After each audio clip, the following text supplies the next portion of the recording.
दिल्ली सफ़र का एक और दिन। प्राची यहाँ है, मम्मी यहाँ है। तो आज हम लोग कहाँ जा रहे हैं बताओ? लाल किला। लाल किला घूमने जा रहे हैं। तो मिलते हैं मेट्रो के सफ़र के बाद लाल किले में। मेट्रो अभी नहीं आई है। ये रहा मेट्रो स्टेशन और दोनों हमारे साथ अल्फ़ा, बीटा और मैं गामा। मिलते हैं लाल किला में। अब हम लोगों ने एग्ज़िट कर लिया है और हम लोग जा रहे हैं लाल किला की तरफ। और ये रहा रास्ता। प्राची रेडी है और मम्मी भी रेडी है। मिलते हैं मेट्रो स्टेशन के बाहर आप सभी से और दिखाते हैं आज आपको लाल किला और इसके इतिहास के बारे में। प्राची बताएगी सबको लाल किला के इतिहास के बारे में, बिकॉज हिस्ट्री इसका फेवरेट सब्जेक्ट है। ये मास्टर्स करने वाली थी हिस्ट्री से, वो मैंने रोक के रखा हुआ है। मम्मी का टेस्ट होगा, मम्मी अकेले जाएगी। कमान मम्मी, ना जाना पड़ेगा, जा जा।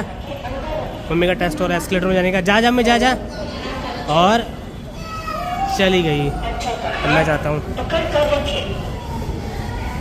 ये मम्मी पीछे देख मम्मी। ये लास्ट टाइम हम लोग लाल किला आए थे तो लाल किला बंद था, कुछ 26 जनवरी के प्रोग्राम के लिए, कुछ मीटिंग्स वगैरह थी ऑफिसर्स की। बट आज देखते हैं कि बंद है खुला है। खुला होगा तुम जाएंगे पक्का। लाल किला इस तरफ है और लाल किला के जस्ट सामने एक लाल मंदिर है, जैन मंदिर, वो रहा सामने ही है। इस मंदिर की क्या खास विशेषता है ये भी आपको प्राची बताएगी।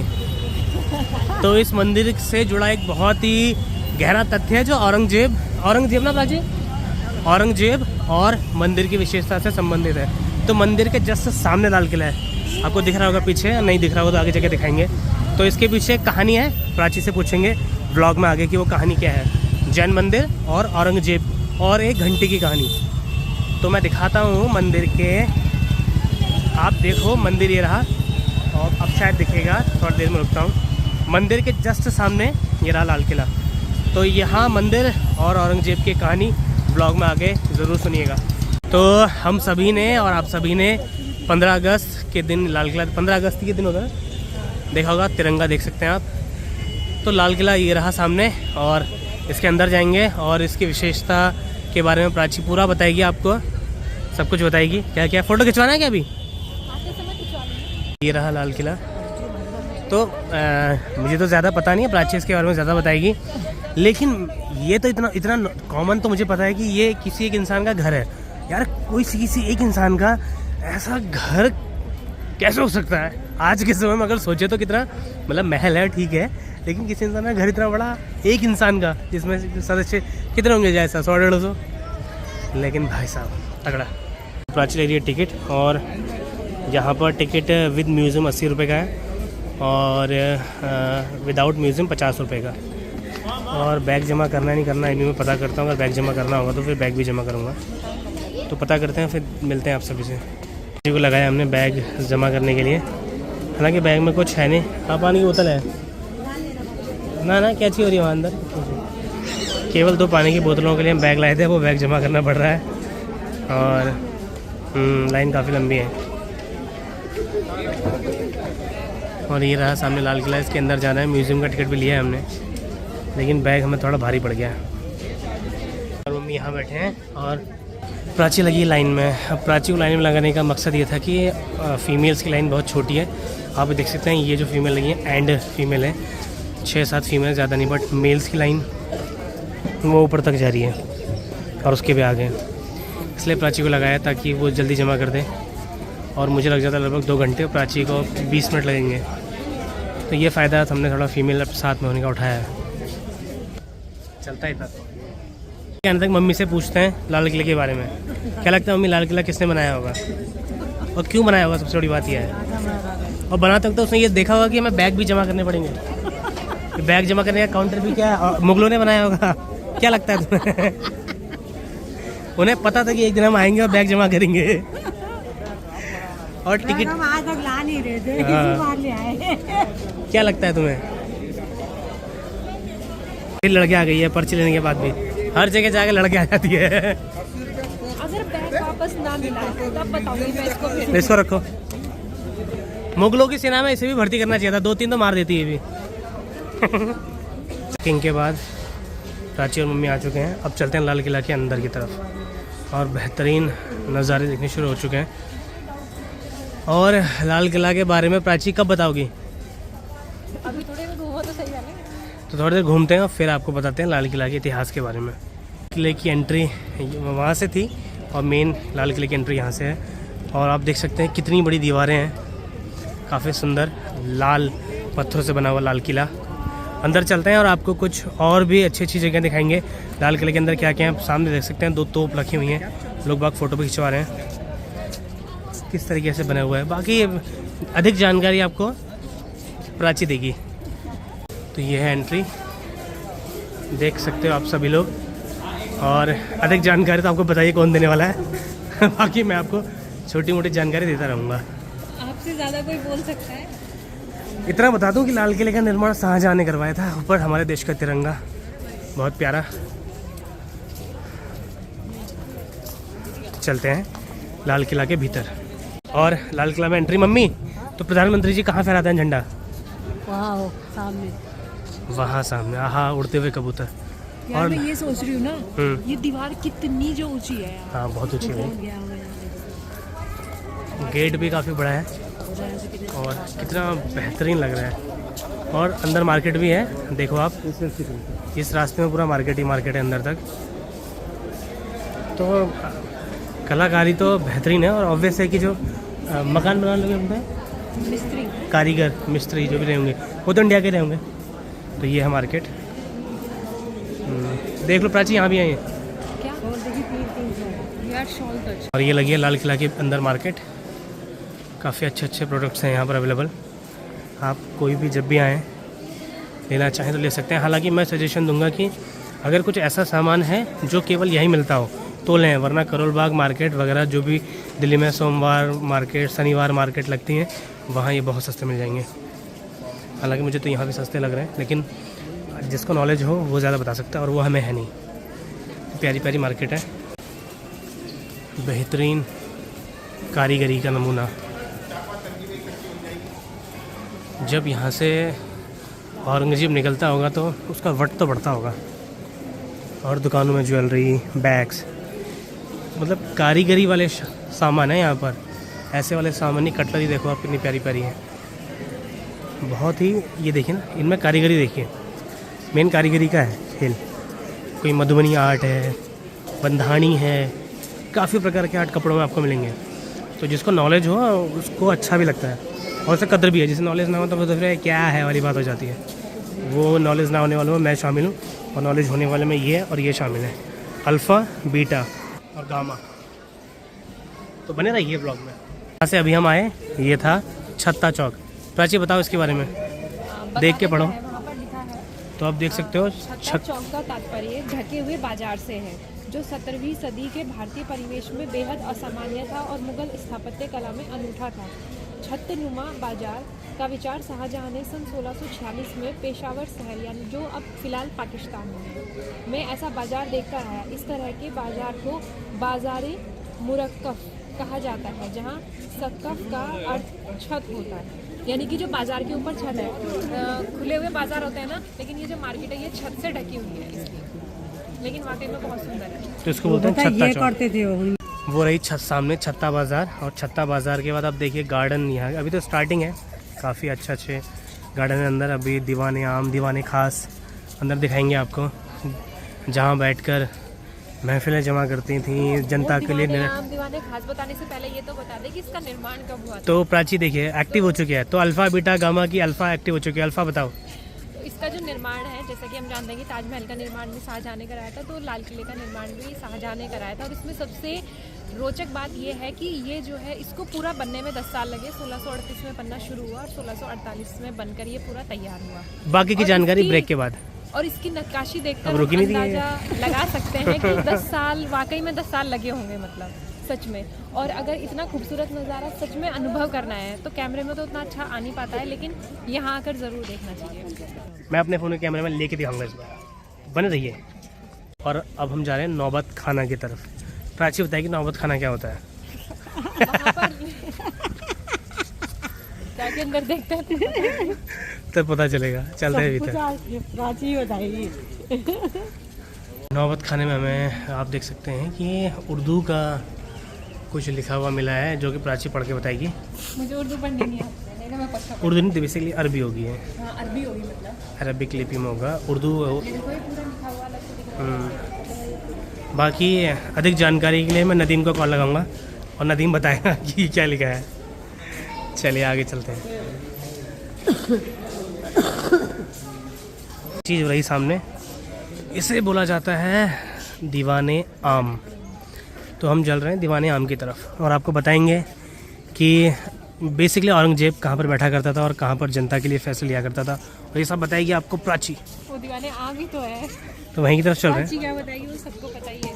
इतिहास में दिलचस्पी रखने वाले लोगों से पूछते हैं कि उन्हें दीवाने आम की तरफ जाते हुए कैसा लग रहा है। प्राची कैसा लग रहा है? आम की मतलब जो लाल किला है उसमें सबसे जो मेन चीज़ है वो दीवाने आम ही है। देखने लायक चीज़ें ये है कि उस टाइम पे मतलब लोग बाग आते थे अपनी परेशानियाँ लेकर, और राजा मतलब बोले तो उनका क्या बोलेंगे उसको, बादशाह यहाँ बैठता था और उनकी परेशानियाँ सुनता था और उसका फैसला करता था। साथ में उसके मंत्री जो उस टाइम पर क्या बोलते थे उनके साथ वाले को उलेमा, मौलवी, ये सब लोग बैठते थे जो उसे एडवाइस देते थे। उसकी तो तुम्हें क्या लगता है कि अकबर के नौरत में यहीं रहे होंगे?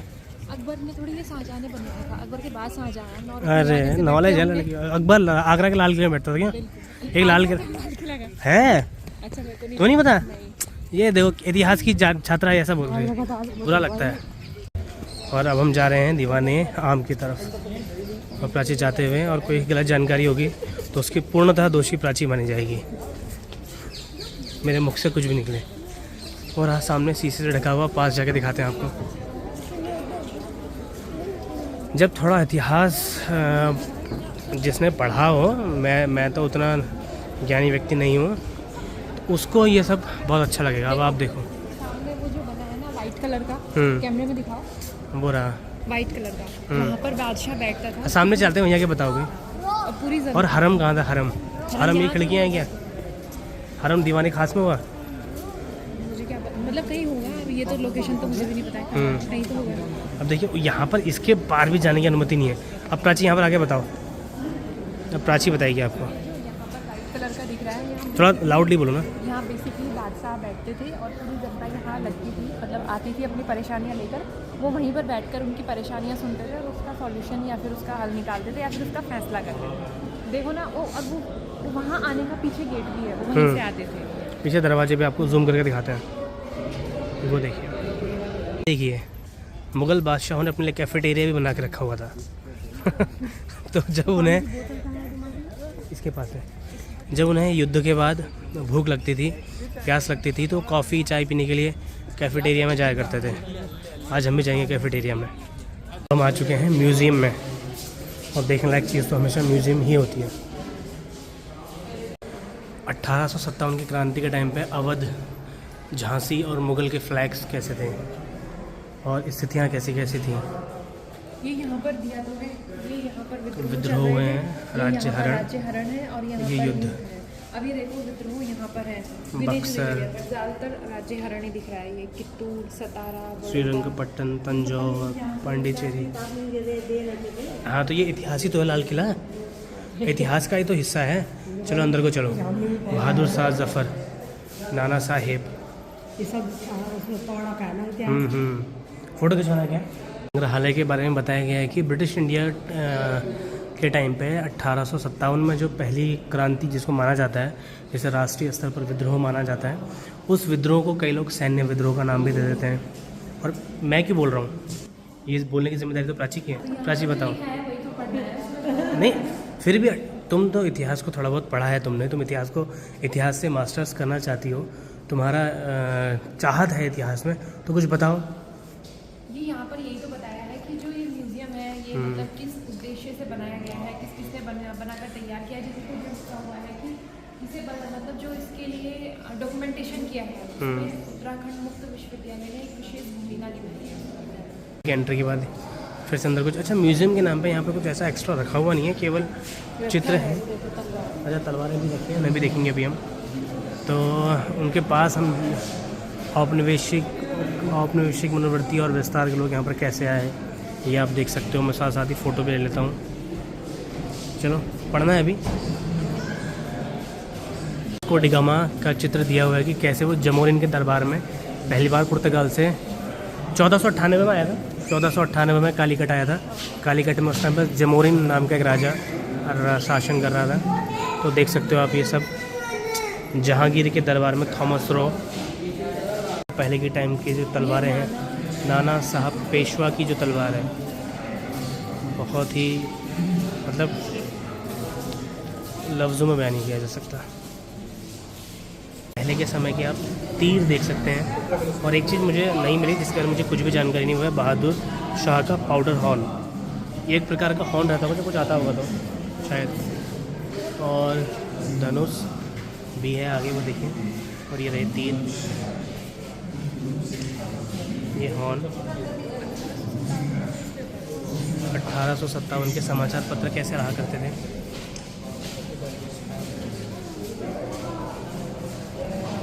ये भी और सामने एक वीडियो भी चल रहा है, शोषण और दमन, इसके बारे में तो आप सभी को पता ही है।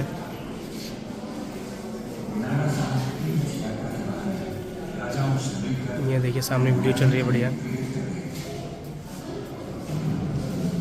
यहाँ पर बैठ के आप पूरा देख सकते हैं। चलो दिल्ली का नारा लेकर 1857 की क्रांति शुरू हुई। और आप ये देखो उस टाइम पे की बंदूकें कैसे काम किया करती थी। मम्मी देख, क्रांति के टाइम पे बंदूक कैसे इस्तेमाल करते थे क्रांतिकारी, जो चक्कू टाइप के, वो कैसी कैसी पिस्तौलें थी देख। पहले के समय पर राइफ़ल कैसी हुआ करती थी 1857 के समय पर। म्यूज़ियम काफ़ी बड़ा है। 2 आर्ट गैलरी देखने के बाद हम लोग ऊपर की तरफ जाते हुए यहाँ से म्यूज़ियम की और आर्ट गैलरीज़ हैं, वहाँ जाके देखेंगे और वहीं आपको भी दिखाएंगे। म्यूज़ियम जलियांवाला बाग को समर्पित।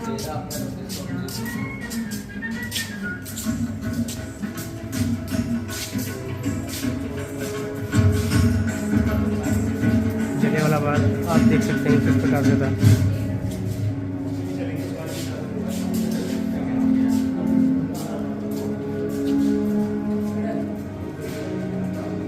ये जलियांवाला बाग के शहीदों को भेंट एक स्मारक, और उनके नाम आप देख सकते हैं जो भी शहीद हुए थे जलियांवाला बाग में, ये नाम।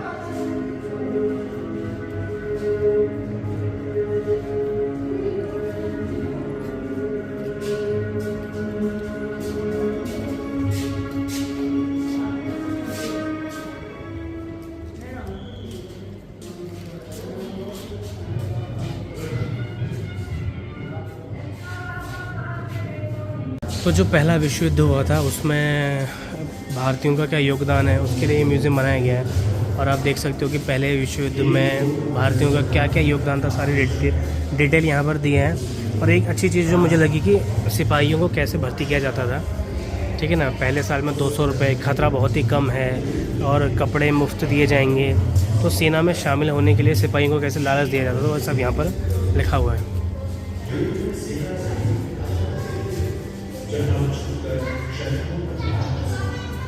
मम्मी और प्राची देखते हुए। अब ये लाल किला इतना बड़ा है कि मैं तो चलते चलते थक गया हूँ। और 2 म्यूज़ियम हम कवर कर चुके हैं। पहला म्यूज़ियम 1857 की क्रांति को समर्पित था, दूसरा जलियांवाला बाग को समर्पित था, जिसमें प्रथम विश्व युद्ध के लिए भी अलग से गैलरी थी। और अब हम जाएंगे तीसरे म्यूज़ियम की तरफ, जो कि सामने ये रहा। और काफ़ी बड़ा है लाल किला, अभी उस तरफ भी काफ़ी कुछ है। तो लाल किला में अगर आप आए हैं तो आपको पूरा एक दिन चाहिए, क्योंकि यहाँ काफ़ी कुछ एक्सप्लोर करने के लिए और काफ़ी काम आर्कियोलॉजिकल सर्वे के चल भी रहे। म्यूज़ियम में भी केवल 3 मंजिला का म्यूज़ियम है और केवल 2 मंजिलों में जाने की इजाज़त है, और तीसरे में आर्कियोलॉजिकल सर्वे काम भी कर रहा है अपना, आप देख सकते हो। हाँ, वो ASI का काम चलता ही रहता है यहाँ। अब हम चलते हैं तीसरे म्यूज़ियम की तरफ और देखते हैं कि ये किसको समर्पित है। इस बार नाम पढ़ते हुए जाएंगे। तो ये संग्रहालय नेताजी सुभाष चंद्र बोस और आज़ाद हिंद फौज को समर्पित है। तो यहाँ तो जाना बनता ही है, तो चलते हैं और दिखाते हैं आपको।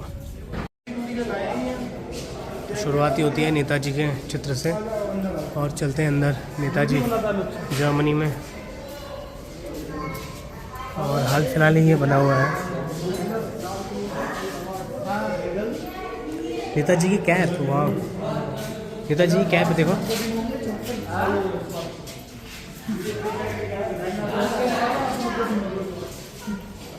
देख सकते हो आप नेताजी की कैप, और इसके साथ तो फ़ोटो बनता है।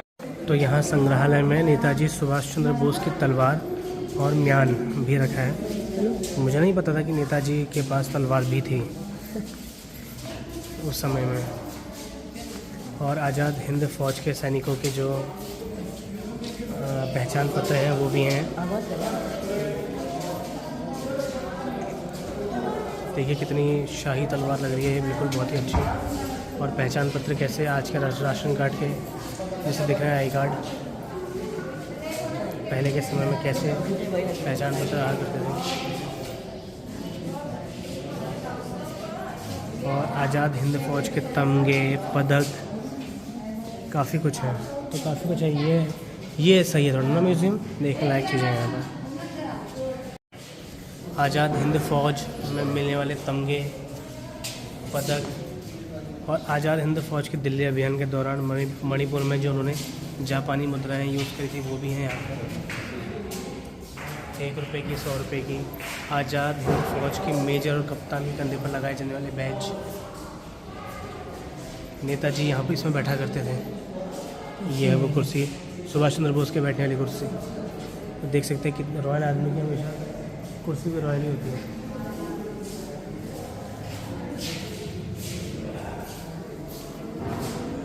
नेताजी की कुछ ऐसी फ़ोटोज़ जो शायद ही आप लोगों ने कभी देखी हों। ये देखिए, बाल तो इनके भी कम थे। अगर इनके टाइम पे ट्राया होता तो शायद थोड़ा काम कर जाता। हालांकि मजाक के लिए कह रहा हूँ, हालांकि मुझे कहना नहीं चाहिए, लेकिन थोड़ा लाइटली लीजिएगा इस चीज़ को। नेताजी की फ़ोटो है सर, मैं लेता हूँ। तो ये वो झंडा है जो आज़ाद हिंद फ़ौज इस्तेमाल किया करते थे उसके टाइम से। अपने पिता पर गए थे, उनके पापा की वजह सुभाष चंद्र बोस जी के माता और पिताजी प्रभावती देवी और जानकी नाथ बोस, और बोस परिवार का पूरा, बोस फैमिली पूरी यहाँ पर। पहचानिए सुभाष चंद्र बोस में से कौन से हैं। ये आज़ाद हिंद फ़ौज का एक और फ्लैग। आज़ाद हिंद फ़ौज इस फ्लैग को यूज़ किया करती थी, और ये फ्लैग क्रांतिकारियों के टाइम का, क्योंकि इसमें महात्मा गांधी जी का चरखा बना हुआ है। अब चलते हैं भीतर। तो नेताजी सुभाष चंद्र बोस को अपने पिता के साथ देख सकते हैं। तो एक रॉयल फैमिली से थे, और उस टाइम पे ICS ऑफिसर बने। तो एक आम आदमी नहीं थे, एक रॉयल फैमिली से संबंध रखने वाले व्यक्ति थे। और उस टाइम पे कुछ चेकबुक, आज़ाद हिंद फ़ौज की चेकबुक देखिए, आज़ाद हिंद फ़ौज के कर्नल JK भोंसले की कटार, आज़ाद हिंद फ़ौज के सैनिकों के बैज, आज़ाद हिंद फ़ौज का तिरंगा, आज़ाद हिंद फ़ौज के कंधे पर लगने वाले बैज, टोपियाँ, किताबें, उनके कुछ नोट्स, पदक, काफ़ी कुछ अवेलेबल। चेकबुक देखिए, खंजर देखिए।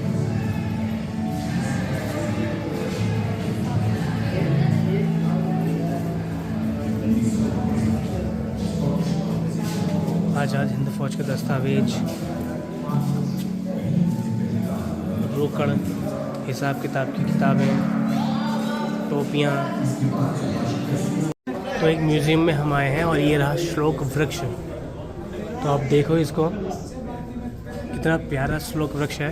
कागज़ों से बना हुआ, कागज़ों से बना हुआ है हमने ये। बाकी मैं इसका फ़ोटो ले लेता हूँ।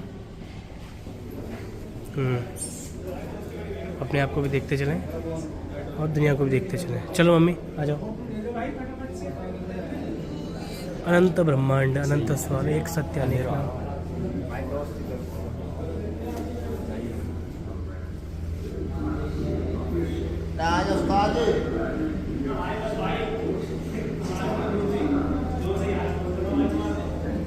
और अंदर चलते हैं और देखते हैं क्या क्या है। अच्छा, यहाँ है ये national science centre new Delhi. अच्छा, उसका पूरा ये स्ट्रक्चर बना रखा है।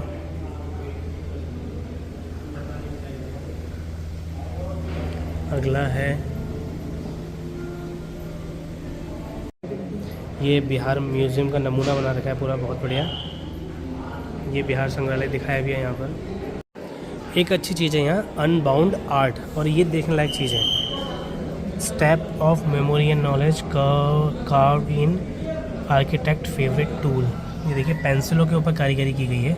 इसको मैं जूम करके दिखाता हूँ, मेरी आवाज़ नहीं आएगी आप लोगों को।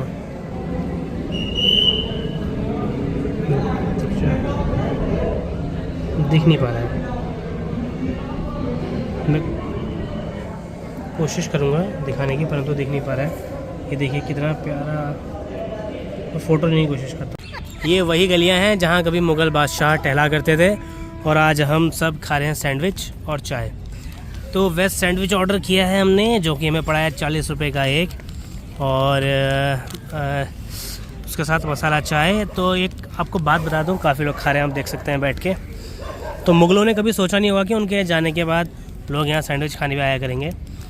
तो कुल मिलाकर के बात यह है कि कभी भी आप यहाँ आए तो मसाला चाय कतई ऑर्डर ना करें, क्योंकि चाय एक ही है। ये 45 रुपये की 3 चाय आई हैं, वहीं आपको 36 रुपये में भी यही चाय मिलती, मतलब 12 रुपये की नॉर्मल चाय है और 15 रुपये की मसाला चाय है। तो धोखा हुआ है हमारे साथ। लेकिन अब कभी औरंगजेब के हमें वंशज मिलेंगे तो उनसे हम शिकायत करेंगे कि आपके घर में हमारे साथ ऐसी नाइंसाफ़ी हुई है। मम्मी सैंडविच खाते हुए, प्राची भी खाते हुए, और अब मैं भी खा ही लेता हूँ। और ये देखिए पीछे ऊपर बाउंड्री है, तो ऊपर जहाँ तक हमें उम्मीद है सिपाही यहाँ पर पहरा देते होंगे, और नीचे उनके ठहरने की व्यवस्था है, और क्या पता झील के रूप में प्रयोग किया जाता हो, कुछ पता नहीं है, हमें पूरी जानकारी नहीं है, तो कुछ कहना ठीक नहीं है। लेकिन बाउंड्री देख के तो देखिए वो एक किला सा दिख रहा था, तो ये देख के प्रतीत हो रहा है कि सिपाही यहाँ पर पहरा ज़रूर देते होंगे। तो हमने अभी तक प्राची क्या क्या घूम लिया लाल किले में, बताओ। लाल किले में हमने दीवाने आम देख लिया है, और उसके बाद हमने वो छत्तनुमा बाज़ार देख लिया है, और हम यहाँ पर म्यूज़ियम घूम चुके हैं, और बाकी ये बाउंड्री वगैरह आपने दिखाई दी है। एक बिल्डिंग मुझे वो सामने भी दिख रही है, वो पता नहीं क्या है। चलो वहीं चलते हैं। वाइट कलर का कुछ दिख रहा है। मेरा लाल किले का ये सामने जो आपको दिख रहा है, ये शहज़ादा महल था, इसे टी हाउस नाम दिया गया था, और लोग बाग यहाँ बैठ के आनंद ले रहे हैं धूप का। और ये रहा लाल किले का गार्डन, राजा रानी कई मंत्री शंत्री यहाँ घूमा करते होंगे। तो प्राची सुबह के दिन के 1 बजे हम लोग एंटर कर गए थे लाल किले में, और शाम का 4 बज गया है, और अभी भी हमने आधा ही लाल किला घूमा है। तो ये क्या चीज़ है, इसको देखते हैं। ये क्या पानी, अच्छा ये ना पानी के मोटर लगे, अच्छा ये कुआं है, ये कुआं है, क्या है? कुआं देखो बहुत गहरा है ये।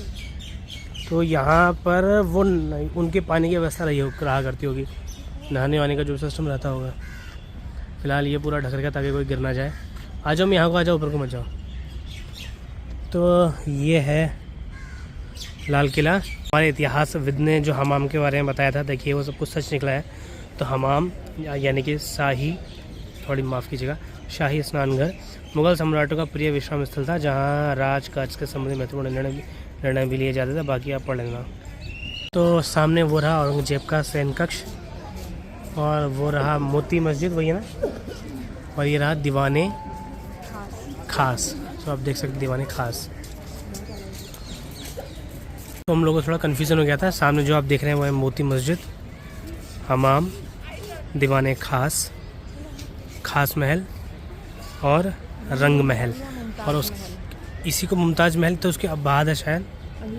हाँ, तो अगर कुछ गलती हो गई हो बताने में या समझने में तो उसके लिए माफ़ी, क्योंकि हमें भी उतना जानकारी है नहीं, तो हम अनुमान लगा के चल रहे हैं।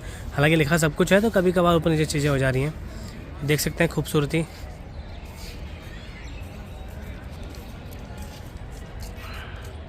ये है रंग महल, और रंग महल के आगे ये नहरे बहिश्त।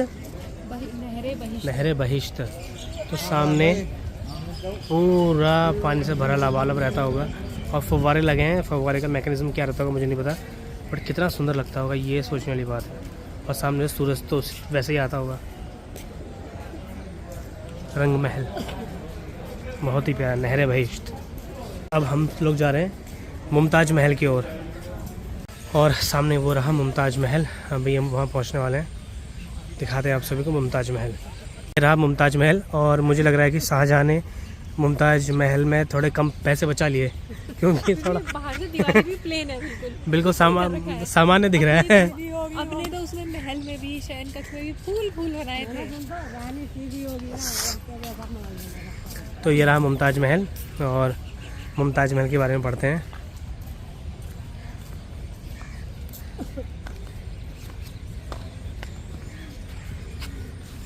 आप वीडियो पॉज करके इसके बारे में पढ़ सकते हैं। और ये रहा मुमताज़ महल, ये देखिए। और इसके अंदर जाना थोड़ा अलाउ भी है। आओ प्राची चलें इसके अंदर, यहाँ से अलाउ, आ जाओ। यहाँ पर जाना थोड़ा अलाउ भी है। तो आप देख सकते हैं कि किस प्रकार, आ जाओ। एक पहली इमारत ऐसी है जिसके अंदर हम थोड़ा जा सकते हैं। और मुमताज़ महल यहाँ पर कैसे रहती होगी, ये देखिए भीतर उस तरफ। हाँ अच्छा, तो यहाँ पर ये जो खाली जगह दिख रही है आपको, यहाँ पर नहरें बहिश्त बहा करती थी, इसका मतलब यहाँ पर पानी रहता होगा। और ये शयन कक्ष रहे होंगे उनके, मुमताज़ के। तो उस टाइम पे तो काफ़ी प्यारा लगता होगा। ये देखिए कमरे, ये 6 कमरे हैं यहाँ पर। और लाल किले का पूरा टूर करके अपने लाल किले का व्लॉग यहीं पर ख़त्म करने वाले हैं। और अब प्राची से पूछते हैं, सामने जैन मंदिर और लाल किले की कहानी बताओ। कहानी ये है कि ये मंदिर ठीक सामने पड़ता है लाल किले के। तो सुबह सुबह उसमें पूजा के लिए सुबह 4 बजे, क्योंकि हिंदू धर्म में परंपरा है सुबह 4 वो जैन धर्म का मंदिर है? नहीं, जैन धर्म भी एक तरीके से हिंदू धर्म से प्रेरित है। मतलब वही लगभग रिचुअल सेम है। मेरे कहने का मतलब है मेरा मतलब है जो मूर्ति पूजा को मानने वाले लोग हैं वो सुबह उठ के जल्दी पूजा करने में विश्वास करते हैं। तो वहाँ पर भी सुबह 4 बजे घंटी बजती थी। अब वहाँ पर बहुत बड़ा घंटा था जो बजता था, जिसकी वजह से औरंगजेब को यहाँ पर डिस्टर्बेंस होता था। तो फिर क्या हुआ? उसने उस मंदिर वो घंटा तुड़वाया और शायद उस मंदिर का ध्वस्तीकरण भी करवाया। और वो मंदिर यहाँ से ठीक सामने है। लेकिन घंटी तुड़वाने के बाद, मंदिर तुड़वाने के बाद भी औरंगजेब को घंटी की आवाज़ लगातार आती थी, ये बात है। तो इसके बाद क्या हुआ था, अब पूरी कहानी मैं बताता हूँ। तो हुआ ये था कि औरंगजेब को, जो कि सामने यहाँ खड़ा रहता था, और सामने वो रहा जैन मंदिर, जेब को यहाँ से डेली सुबह 4 बजे घंटी की आवाज़ आती थी। ठीक है ना मम्मी, तो भी सुन। तो औरंगजेब ने वो घंटी तुड़वा दी, मंदिर तुड़वा दिया। तो उसके बावजूद भी औरंगजेब को 4 बजे घंटी की आवाज़ लगातार आती थी। तो उसने इस आस्था को मानते हुए दोबारा से जैन मंदिर बनवाने के आदेश दिए थे। और आप देख सकते हो कि लाल किले के बिल्कुल साथ जैन मंदिर। तो यहीं पर ब्लॉग को ख़त्म करते हैं। और कहानी कैसी लगी, सच्ची कहानी है, अच्छी लगी हो तो बताइएगा। और ब्लॉग कैसे लगे ये भी बताइएगा। और दिल्ली का टूर हमारा लाल किले की गुफाएं के साथ ख़त्म होता है। आप सभी का बहुत बहुत धन्यवाद।